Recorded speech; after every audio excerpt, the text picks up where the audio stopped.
हरिओम प्रिय दर्शकों, यदि आपकी मकर राशि या मकर लग्न है तो इस वीडियो को बहुत ध्यान से देखिएगा, समझिएगा। इस वीडियो में हम समझने वाले हैं बुध राशि परिवर्तन प्रभाव को। बुध अब बहुत लंबे समय के बाद अपना राशि परिवर्तन करने जा रहे हैं, तो क्या कैसा प्रभाव रहेगा, क्या सावधानी रखनी होगी, क्या उपाय करने होंगे, सभी कुछ जानेंगे। परंतु उससे पहले मैं एक महत्वपूर्ण आपको सूचना दे दूं। यदि आप पैसा कमाना चाहते हैं तो आप हमारे साथ जुड़ सकते हैं और हमारे साथ जुड़ के पैसा कमा सकते हैं। आप महीने में 15,000 से लेके 15 लाख तक कमा सकते हैं।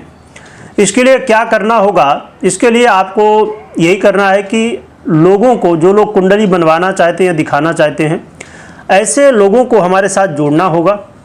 या जो लोग ये काम करना चाहते हैं कुंडली लाने का, तो ऐसे लोगों को भी आप हमारे साथ जोड़ेंगे तो आपको इसमें कमीशन मिलेगा।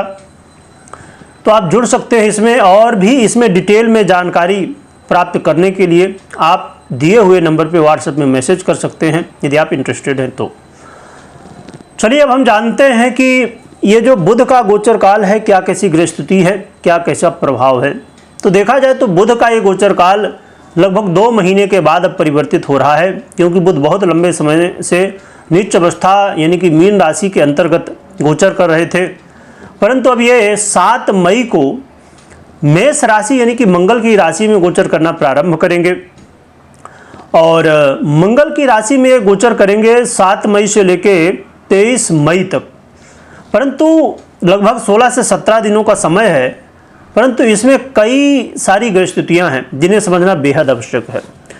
जब ये 7 तारीख को मेष राशि में गोचर करना शुरू करेंगे तो सूर्य पहले से ही गोचर कर रहे हैं, जिससे कि बुधादित्य योग बनेगा।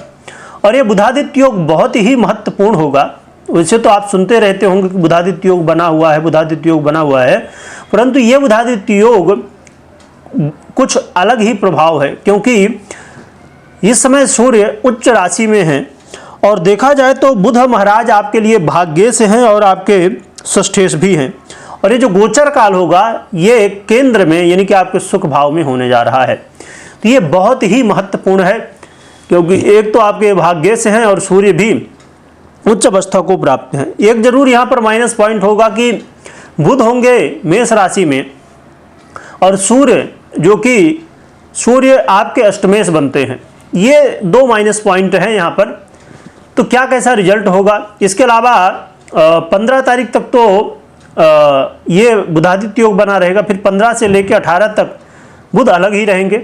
परंतु फिर 18 तारीख को केतु अपना राशि परिवर्तन करके सिंह राशि में आ जाएंगे और अपनी 9वीं दृष्टि से बुध को गोचर देखेंगे। तो इसलिए बुध दृष्ट भी हो जाएंगे केतु से। और इसमें एक चीज़ जरूर है, कुछ लोगों का प्रश्न हो सकता है या शंका हो सकती है, क्योंकि देखा जाए तो राहु और केतु ये जो दोनों ग्रह हैं, इनकी दृष्टि में अलग अलग ऋषियों का मत है, अलग अलग मत है इनके। कुछ ऋषियों का मत ये है कि सप्तम दृष्टि पूर्ण इनको प्राप्त है। कुछ ऋषियों का मत है कि गुरुवत दृष्टि इनको प्राप्त है। तो सब ऋषियों का अलग अलग मत है, तो हम दोनों को देखते हुए यहाँ पर आगे समझेंगे। इसके अलावा जब ये मेष राशि में गोचर कर रहे हैं तो क्रमशः अश्विनी, भरणी और कृतिका का जो प्रथम चरण है, यानी कि केतु, शुक्र और सूर्य के नक्षत्र में गोचर करेंगे, तो इसका भी अपना प्रभाव होगा। चलिए जानते हैं क्या कैसा प्रभाव देंगे। तो ये बुध का जो गोचर काल है प्रिय दर्शकों, आपके जीवन में सुखों में वृद्धि कराने वाला और आपके जीवन में भाग्य की वृद्धि कराने वाला होगा। इस समय कई बार आप देखेंगे कि अचानक आपके कुछ काम बनते हुए दिखाई दे रहे हैं और अचानक चीज़ें बदल रही हैं।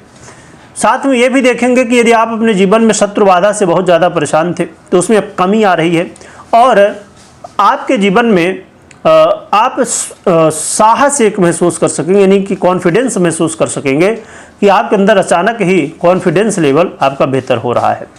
आपके कार्य क्षेत्र में भी इसका पॉजिटिव प्रभाव देखने को मिलेगा। कार्य क्षेत्र में कुछ चीज़ें अनुकूल होती हुई दिखाई देंगी। परंतु यहाँ पर यह भी ध्यान में रखिए कि ये मेष राशि में है और जैसे मैंने बताया कि सूर्य जो कि इस समय हैं तो बहुत अच्छी अवस्था में, उच्च अवस्था में, परंतु आपके अष्टमी से हैं। तो इसमें कहीं ना कहीं जो लोग सरकार से जुड़े हुए काम करने वाले हैं, यानी सरकार से जुड़े हुए जॉब करते हैं या सरकारी क्षेत्र से जुड़े हुए कोई आपके काम हैं, वहाँ पर थोड़ी बाधाएं देखने को मिल सकती हैं।